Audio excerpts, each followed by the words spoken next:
Hey guys, welcome to another new video. तो हम लोगों ने फेडरेशन स्टार्ट किया है जिसका मैंने आपको ऑलमोस्ट टॉपिक कंप्लीट करा दिए। बट आज की वीडियो में हम देखेंगे इसका नेक्स्ट टॉपिक जो कि है डिसेंट्रलाइजेशन, इसी चैप्टर का जो हमें छोटा सा टॉपिक बच गया था। ठीक है, तो देखते हैं हम डिसेंट्रलाइजेशन इंडिया का मतलब क्या होता है। देखो, when powers is taken away from central and state government and given to local government it is called decentralisation. ठीक है, जब पावर सेंट्रल गवर्नमेंट से और स्टेट गवर्नमेंट से लेके किसको दी जाए, लोकल गवर्नमेंट को दी जाए, इसी प्रोसेस को हम बोलते हैं डिसेंट्रलाइजेशन करना। ठीक है, आप ये देख सकते हो, सेंट्रल गवर्नमेंट और स्टेट गवर्नमेंट के पावर्स को हमने किसको दे दिया, लोकल गवर्नमेंट को। क्लियर। और ये चीज़ इंपॉर्टेंट है, 1992 में आपका 73rd कॉन्स्टिट्यूशनल अमेंडमेंट और 74th में से, ये दोनों से ही आपका पंचायत और म्यूनसिपालिटीज ऐड हुआ था। ठीक है, अब हम देखते हैं एडवांटेजेस ऑफ डिसेंट्रलाइजेशन। तो पहला, locals have better knowledge about the local issue. देखो, डिसेंट्रलाइजेशन के एडवांटेज क्या है कि जब हम पावर्स को लोकल गवर्नमेंट को देंगे तो वहाँ के लोकल लोग क्या करेंगे, प्रॉब्लम से डील करेंगे, प्रॉब्लम को सॉल्व करेंगे, डिसीजन लेंगे। तो क्या बोल रहे हैं कि उनको ज़्यादा नॉलेज होगा कि एक्चुअली इशू क्या है। ठीक है, क्योंकि वो वहाँ के रहने वाले हैं, है ना। क्लियर। नेक्स्ट पॉइंट देखते हैं, direct participation of the people. तो जब हम डिसेंट्रलाइजेशन करते हैं तो लोगों का डायरेक्ट पार्टिसिपेशन होता है ना। Third point, reduce the burden of central government. और डिसेंट्रलाइजेशन करने से सेंट्रल गवर्नमेंट का भी बर्डन क्या होता है, कम होता है, क्योंकि अब जो कुछ पावर्स हैं, कुछ डिसीजन मेकिंग के पावर्स हैं, किसको मिल गया, लोकल गवर्नमेंट को। एंड फाउंडेशन ऑफ डेमोक्रेसी, और यही सब चीज़ें तो क्या है, डेमोक्रेसी का फाउंडेशन है। क्लियर। अब हम देखते हैं what are the provisions made in constitution for effective local government after 73rd and 74th CCA constitution amendment act. तो और क्या प्रोविजंस थे, देखो, पहला प्रोविजन क्या था, it become mandatory to hold regular election in local government. ठीक है, बॉडीज। तो ये मैंडेटरी बना दिया गया, ये मतलब मस्ट कर दिया गया कि अब रेगुलर इलेक्शन होंगे लोकल गवर्नमेंट का भी, है ना। Seats are reserved in the elected bodies for ST, SC and OBC, basic points हैं। And at least 1/3 of all positions reserved for women. और 1/3 किसका रिजर्वेशन दे दिया गया, वुमेन को, है ना।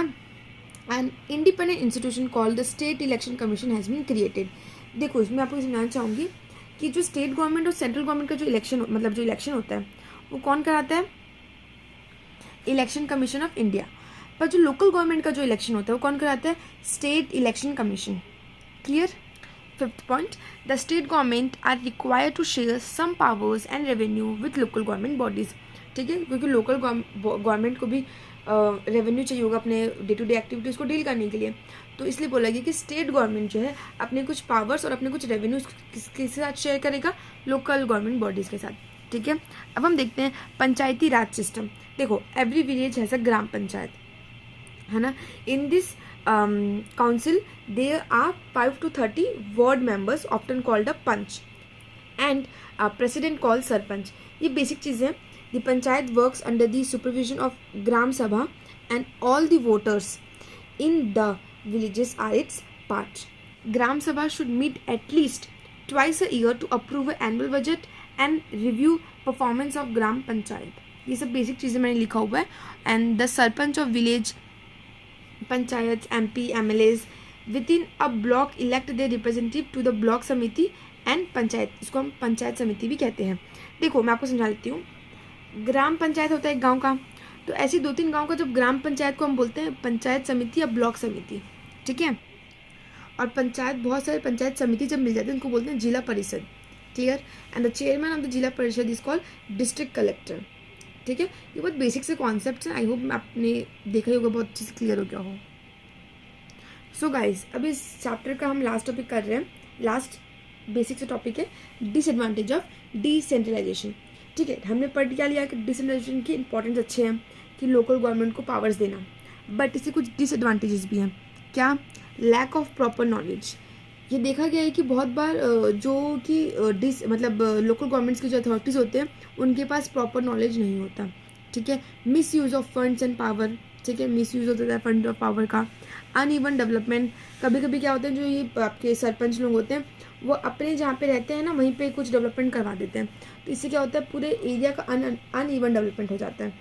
पुअर कोऑर्डिनेशन नहीं जम पाता अच्छे से, और कभी कभार उनके पास लिमिटेड रिसोर्स रहता है, लोकल गवर्नमेंट के पास रिसोर्सेज की कमी होती है।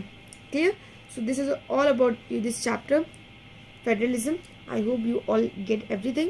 So thank you so much for watching this video, and guys don't forget to subscribe the channel for upcoming videos, okay, which is going to help you a lot. So thank you so much for watching this video. Have a good day. Bye.